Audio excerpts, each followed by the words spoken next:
Bonsoir à tous, Le Monde aujourd'hui, ravi de vous retrouver pour cette nouvelle édition de votre journal. On commence tout de suite par les titres. Quelle configuration pour la nouvelle Assemblée nationale du Sénégal? La publication des résultats des législatives animait les discussions ce jeudi dans tout le pays. Nous en parlons dans un instant avec Sedina Abagué, notre correspondant à Dakar. Les militaires ivoiriens faits prisonniers au Mali vont bien, c'est l'assurance donnée à leur famille par le ministre ivoirien de la Défense, alors qu'Abidjan dit chercher des voies pour un dénouement à l'amiable. Antonio Guterres dénonce la cupidité des entreprises pétrolières et gazières. Il est immoral, dit-il, que ces entreprises profitent de la guerre en Ukraine pour engranger des bénéfices records sur le dos des populations qui vivent dans la précarité. Et puis, dans sa chronique santé ce jeudi, Mohamedou Oumfa nous parlera du vaccin utilisé contre la variole du singe. Son efficacité fait toujours débat, alors que sa disponibilité reste limitée. Voilà pour les titres. Au Sénégal, la Commission nationale de recensement des votes a proclamé ce soir les résultats des législatives. Quelques 7 millions de Sénégalais étaient appelés aux urnes dimanche pour choisir leurs députés. La participation a été établie à 47% selon le ministère de l'Intérieur. Jusqu'ici, l'Assemblée nationale, qui compte 165 membres, était largement contrôlée par la coalition présidentielle. L'opposition affirmait vouloir contrôler le Parlement pour imposer une cohabitation au camp du pouvoir. C'est presque fait. Elle veut aussi pousser le président Macky Sall à renoncer au projet qui lui est prêté de se présenter à la présidentielle de 2024. Le président Macky Sall, élu en 2012 pour 7 ans et réélu en 2019 pour 5 ans, maintient jusqu'ici le flou sur ses intentions.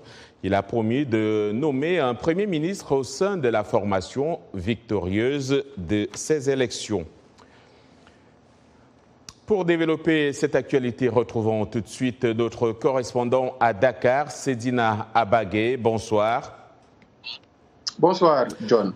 Alors, quelles sont les dernières nouvelles? De quoi parle-t-on dans ces résultats qui ont été proclamés ce soir?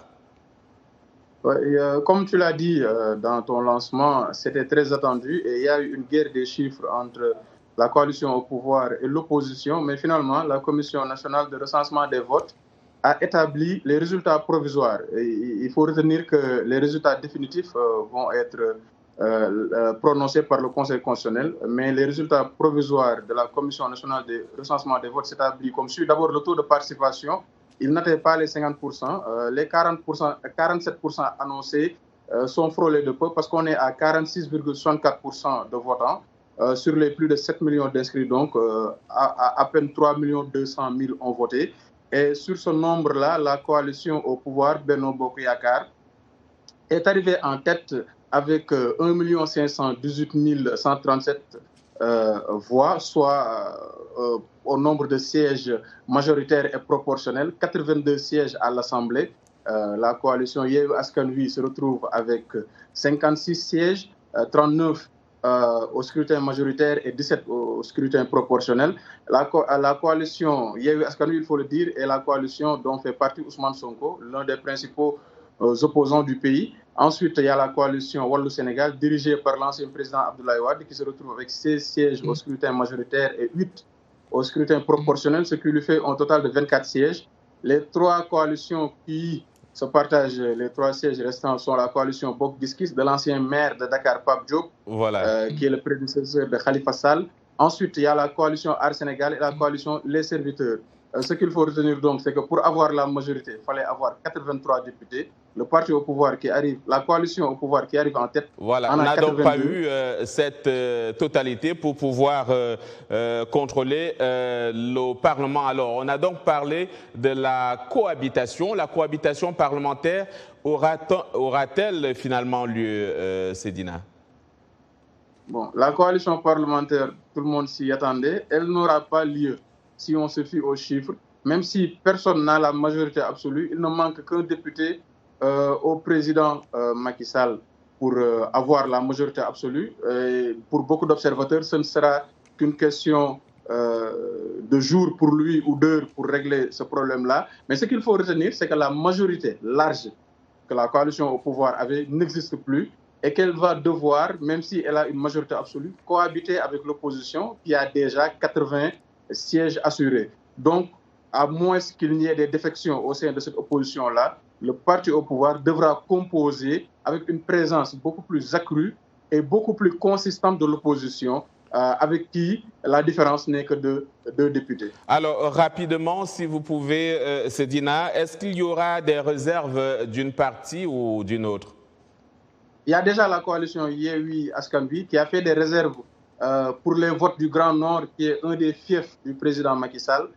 Les gens caricaturent d'ailleurs cette partie du territoire en disant qu'il a un titre foncier là-bas à cause des scores à la soviétique avec lesquels il gagne à chaque élection. Mais pour cette élection-là, la coalition Yewwi Askan Wi et la coalition Wallu Sénégal contestent fortement les chiffres. Pour eux, le fichier électoral a été gonflé dans cette zone pour combler le déficit de voix de la coalition au pouvoir dans certaines zones du pays. On reviendra bien sûr sur toutes ces informations sans doute demain. Merci Sedina, vous êtes notre correspondant à Dakar au Sénégal. Dans l'actualité, élections toujours, les Kenyans se rendent aux urnes mardi prochain pour des élections présidentielles, législatives et locales. Candidat pour la 5e fois à la présidence du Kenya, Raila Odinga a incarné durant des décennies l'opposition avant de se rapprocher ces dernières années du pouvoir. Face à lui, l'ambitieux et fortuné vice-président William Ruto qui se pose en porte-parole du petit peuple. Pour l'ambiance sur le terrain avant ce scrutin, suivons cet élément d'Abou Shakur Abou, envoyé spécial de VO Afrique à Nairobi au Kenya. 2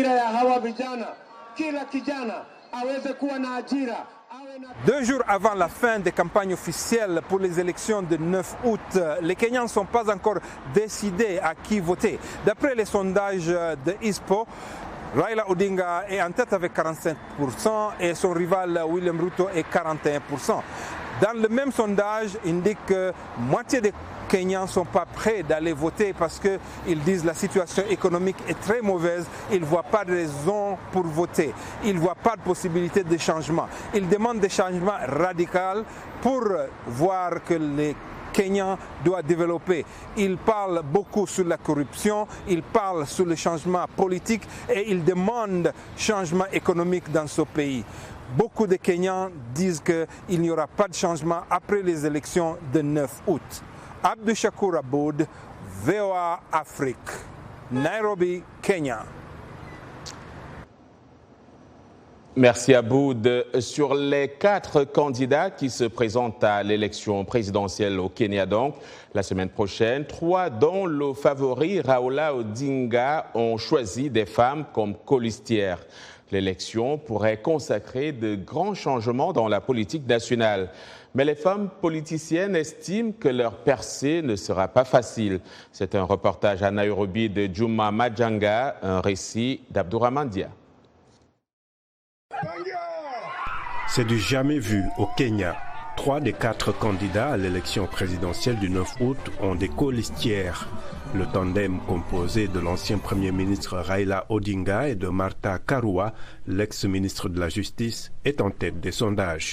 Quand vous avez une femme avec une autorité publique de Martha Karua qui a été députée pendant 15 ou 20 ans, elle a servi dans le cabinet de Mwai Kibaki et elle a démissionné par principe.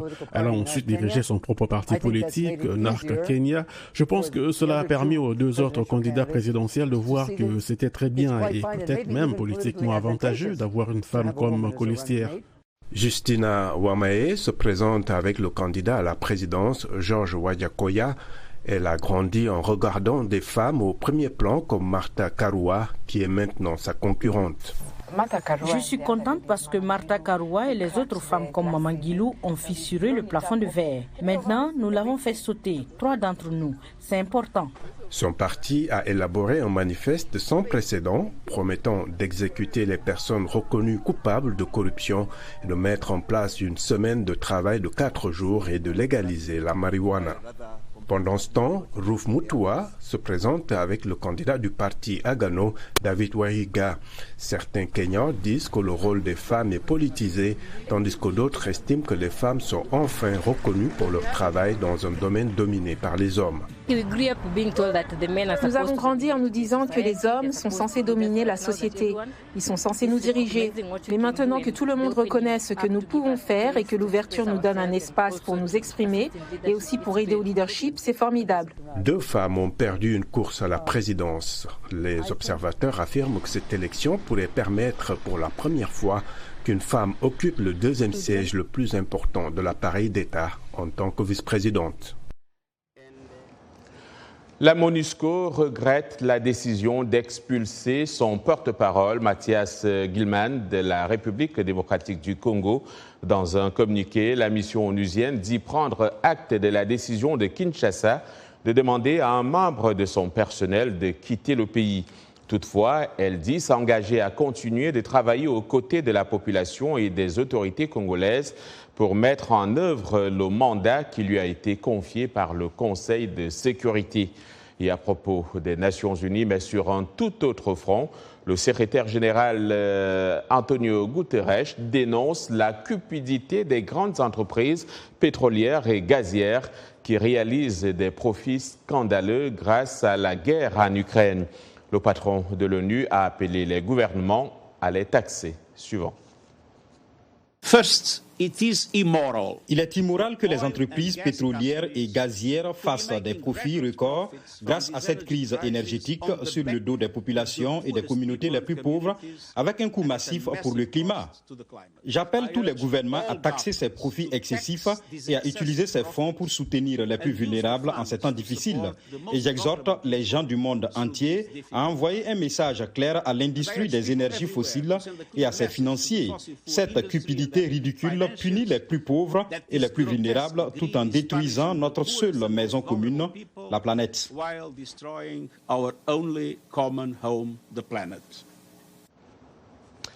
Les familles des 49 soldats ivoiriens toujours détenus au Mali ont été reçues mercredi par le ministre ivoirien de la Défense, Téné Birahima Ouattara. Il a rassuré les familles concernées que les soldats ivoiriens vont bien et sont en terre malienne dans un cadre légal, même si Bamako refute cet argument. Les détails avec Yacouba Ouedraogo. Le silence pesant, les regards interrogateurs, mère ou père, frères ou sœurs et parents des 49 soldats ivoiriens arrêtés au Mali le 10 juillet dernier demandent des réponses au ministre de la Défense qui se veut rassurant. Il y a des actions qui sont menées au plus haut niveau. Au plus haut niveau qui nous rassurent, qui nous font penser que très rapidement, nous arriverons donc à trouver une solution à ce problème. Fatou Diallo, mère d'un soldat, dit n'avoir d'informations de son fils que par le truchement des autorités militaires ivoiriennes.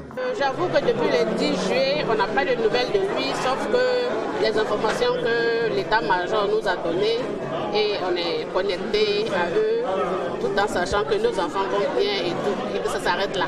Sinon, à part ça, on n'a plus de nouvelles avec nos enfants. La Côte d'Ivoire estime que ces 49 militaires ont été injustement arrêtés à l'aéroport de Bamako, accusés par la junte malienne d'être des mercenaires. Le ministre Téné Birahima Ouattara refute cette accusation, disant que ces soldats sont partis au Mali dans le cadre d'opérations de soutien logistique à la MINUSMA, mission des Nations Unies au Mali. Je tiens vraiment à vous rassurer, à vous dire que vos enfants, vos maris, vos frères et sœurs ont été déployés dans le cadre d'une mission qui est tout à fait réglementaire. La MINUSMA a cependant reconnu des dysfonctionnements concernant la mission de ces soldats ivoiriens. Le ministre Ouattara dit souhaiter un dénouement heureux de cette affaire. Et je peux vous assurer que nous n'arriverons pas à des extrêmes. Nous ferons tout pour éviter des extrêmes, nous engager inutilement dans un débat judiciaire qui ne ferait que créer encore un fossé entre la fraternité entre le Mali et la Côte d'Ivoire, ce que nous ne souhaitons pas. Je le dis, je le répète, le Mali est un pays frère. Le Togo joue le rôle de médiateur entre la Côte d'Ivoire et le Mali. De premières négociations le 28 juillet à Lomé n'ont pas permis d'enregistrer de progrès. Selon des sources diplomatiques, le Mali exige entre autres que la Côte d'Ivoire reconnaisse sa responsabilité et exprime des regrets. D'après ces mêmes sources, Bamako demande aussi à Abidjan de lui livrer des personnalités maliennes présentes en Côte d'Ivoire et recherchées par la justice malienne. Des conditions rejetées par Abidjan. Dans une nouvelle feuille de route, le gouvernement d'Union nationale du Soudan du Sud a annoncé jeudi prolonger de 2 ans la transition censée s'achever en février 2023 après des élections. Cette décision est dénoncée par les partenaires étrangers. Prévue pour 2022 après plusieurs reports, la fin de la période de transition a été repoussée à février 2023 face au blocage de nombreuses dispositions prévues dans un accord de paix qui a mis fin en 2018 à 5 ans d'une sanglante guerre civile. Et puis, le Premier ministre somalien Hamza Abdi Barre nomme une ancienne figure du groupe islamiste Al-Shabaab au poste de ministre des Cultures, ministre des Cultes, autant pour moi. C'était lors d'une cérémonie à Mogadiscio. On fait le point avec Ginny Niwa. Le nouveau gouvernement de Somalie comprend un vice-premier ministre, 25 ministres, 24 ministres d'État et vice-ministres dans une équipe de 75 membres. Un ancien dirigeant des islamistes Shebab, Mukhtar Robo, devenu homme politique, a été nommé ministre des Affaires religieuses, a annoncé mardi le Premier ministre Hamza Abdi Barre. Avec respect et dignité, je demande aux honorables membres de la Chambre du peuple d'approuver le nouveau cabinet que j'ai nommé et son programme que j'ai rapidement présenté à la Chambre. Âgé de 53 ans, Mukhtar Robo, alias Abou Mansour, a publiquement fait défection en août 2017 du mouvement qu'il a contribué à fonder et qui mène depuis 15 ans une insurrection contre le gouvernement fédéral somalien. Enfin, j'appelle le peuple somalien, où qu'il soit, à accueillir et à travailler avec le nouveau cabinet d'intérêt national pour qu'il puisse remplir ses lourdes fonctions nationales. En décembre 2018, il a été arrêté alors qu'il briguait la présidence d'un État du Sud-Ouest dans la fédération somalienne. À l'époque, le gouvernement dirigé par le président Mohamed Abdoulaye Mohamed, dit Farmajo, l'accusait d'avoir organisé une milice et de n'avoir jamais renoncé à son idéologie extrémiste.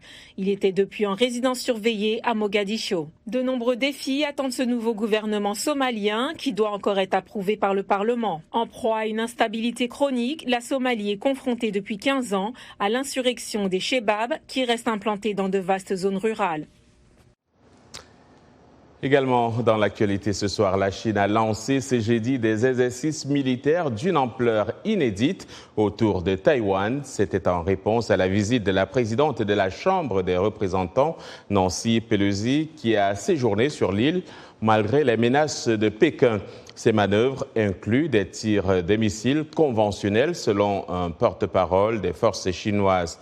Condamnant des actions irrationnelles, le ministère taïwanais de la Défense a déclaré que l'armée chinoise a tiré 12 ou plutôt 11 missiles balistiques au nord, au sud et à l'est de Taïwan.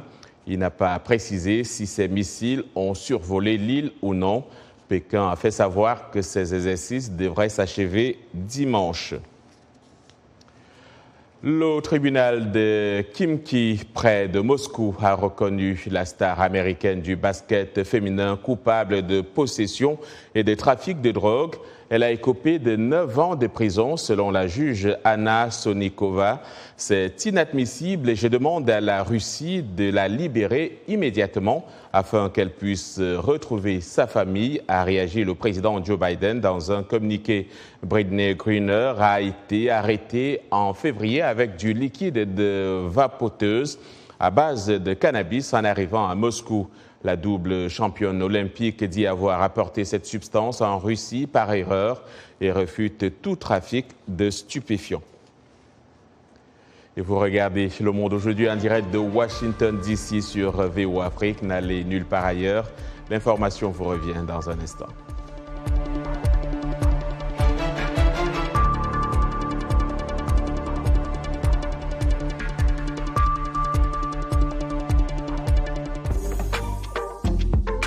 Écoutez la VOA en Wolof au Sénégal sur FM 102, notre fréquence à Dakar, et Josan FM 105.8, notre station partenaire à Toubatoul. Au menu, des émissions spéciales produites par les étudiants des 3 meilleures écoles de journalisme de Dakar. Chaque jour, chaque heure, Voix des jeunes, par les jeunes et pour les jeunes, traite des faits de société, allant du chômage à la prostitution, en passant par la jalousie au sein des familles. Les mercredis, samedis et dimanches, à partir de 9h heure locale dans Pentio, nos journalistes en herbe vous donnent rendez-vous sous l'arbre à palabres pour une demi-heure de débat sur les questions brûlantes de l'heure. La VOA en Wolof, une autre facette de l'actualité au Sénégal, vue par les jeunes journalistes sénégalais. Vous suivez Le Monde aujourd'hui, un programme de VOA Afrique. Merci de nous rejoindre pour cette seconde partie. Nous émettons en direct de Washington, D.C. Dans le village de Banaté, au nord du Soudan, un nombre croissant de mineurs traditionnels travaillant sur des roches aurifères se débarrassent des déchets miniers chargés de produits chimiques hautement toxiques comme le mercure, près des terres agricoles, des sources d'eau et des zones résidentielles. Cette pratique néfaste pour l'environnement est source de pollution et de maladies qui affectent en premier les enfants de la région. C'est un récit de Dili Diko. À 4 ans, la petite Taleb, née dans le village aurifère de Banat, ne peut ni marcher, ni s'asseoir, ni se tenir debout. La contamination chimique causée par l'extraction de l'or l'a rendue incapable de bouger. Pour ses parents, l'or qui devait enrichir le village a ruiné la santé de leur fille. Quand elle a eu 2 ans, nous avons découvert qu'elle ne pouvait pas s'asseoir. Au début, je la soulevais et quand je la mettais sur le lit, elle s'asseyait. Et plus tard, elle est devenue un peu plus lourde et ne pouvait plus se tenir droite. Même si sa santé semblait excellente, son corps était défaillant. À l'origine des maladies, des malformations et des fausses couches, la poussière d'or. De nombreux dépôts blancs qui forment de petits tas au pied des maisons et dans les champs. Il s'agit d'un mélange de métaux lourds utilisés par les mineurs artisanaux pour extraire l'or.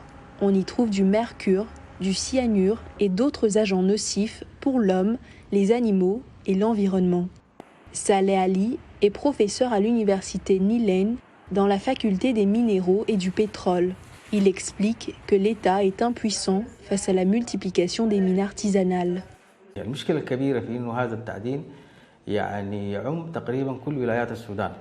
Le problème de l'exploitation minière est qu'elle est répandue dans presque tous les États du Soudan.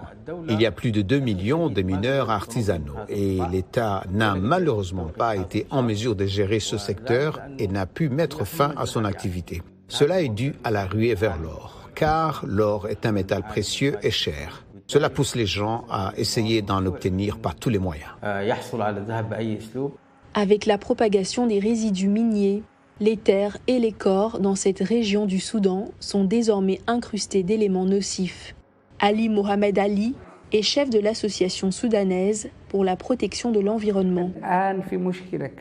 Actuellement, les habitants de ces lieux sont confrontés à un énorme problème, à savoir la présence de grandes quantités, des milliers de tonnes de déchets ou de résidus miniers dans les zones résidentielles et agricoles. Aujourd'hui, les mines artisanales assurent 80% de la production d'or au Soudan. Chaque jour, 2 millions de Soudanais y travaillent dans 16 des 18 provinces du pays. Avec tant de mines non spécialisées, travaillant avec des produits chimiques toxiques, la situation sanitaire et environnementale dans les villages aurifères soudanais risque fortement de s'aggraver. Voilà, on va parler de santé maintenant comme tous les jeudis et c'est avec Mohamedou Oumfa pour votre chronique. Bonsoir Mohamedou. Alors ce soir, on s'intéresse aux vaccins utilisés contre la variole du singe. Il y a encore beaucoup de questions autour de ces vaccins. notamment sur son efficacité et sa disponibilité, Oumfa. Oui, tout à fait, John. D'abord, et c'est déjà bien connu, c'est un vaccin contre la variole humaine, maladie éradiquée en 1980, qui est utilisé actuellement contre la variole du singe, notamment le vaccin connu sous le nom de Imvanex, qui a été approuvé pour une utilisation contre la variole du singe ici aux États-Unis et dans plusieurs pays européens. Il s'agit d'un vaccin développé pour les personnes de plus de 18 ans et qui contient une forme vivante modifiée du virus de la variole. Notre vaccin, appelé ACAM 2000, vaccin de deuxième génération, développé pour la variole, a également été approuvé pour une utilisation ici aux États-Unis. Mais selon les CDC, il ne devrait pas être utilisé chez les personnes souffrant de certains problèmes de santé, tels qu'un système immunitaire affaibli, certaines maladies de la peau ou en cas de grossesse. Il faut dire que les CDC soulignent toutefois qu'aucune donnée n'est disponible sur l'efficacité de ces deux vaccins dans l'épidémie actuelle de la variole du singe. C'est d'ailleurs l'une des raisons pour lesquelles l'OMS ne recommande pas pour le moment une vaccination à large échelle. Écoutons à cet effet le directeur général de l'OMS.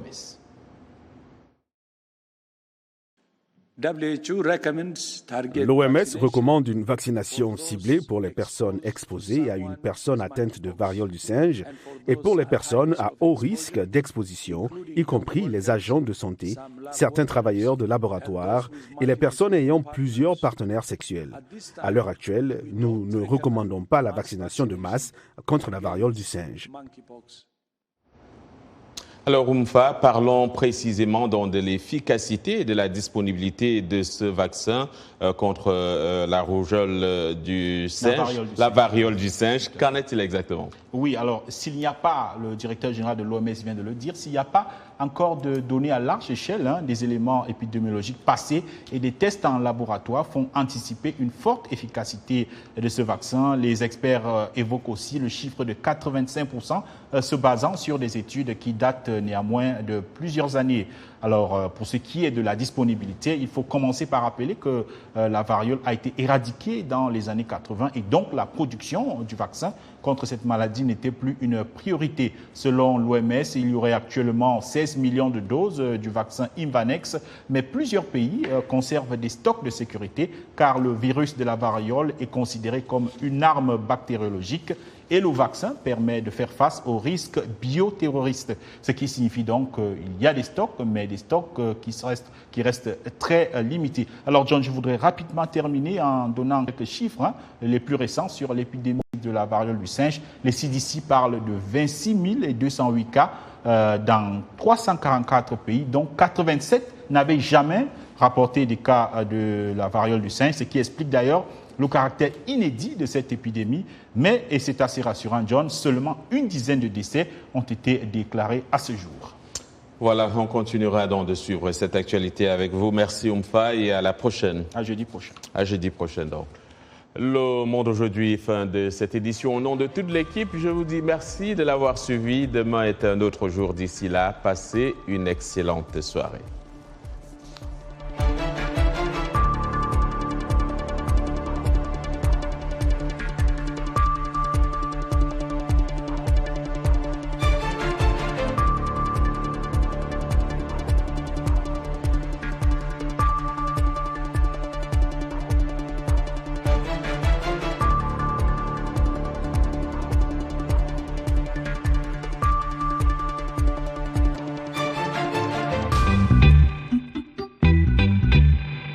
Salut Jenny. Salut Roger. Dans Vous et Nous, on parle de sujets qui vous parlent. Dans Vous et Nous, Africains et Américains se racontent et se rencontrent. Les dernières tendances mode, mais aussi les gadgets indispensables. Les avancées technologiques, l'entrepreneuriat de jeunes, un pont entre l'Afrique et le Nouveau Monde pour diffuser nos cultures. Et les bons petits plats. Yum yum, une bonne ambiance avec nos invités. L'émission explore les réussites, les ambitions et les aspirations africaines. Elle montre une Amérique loin des clichés à taille humaine. Vous et nous. C'est vous. C'est nous. C'est vous et nous.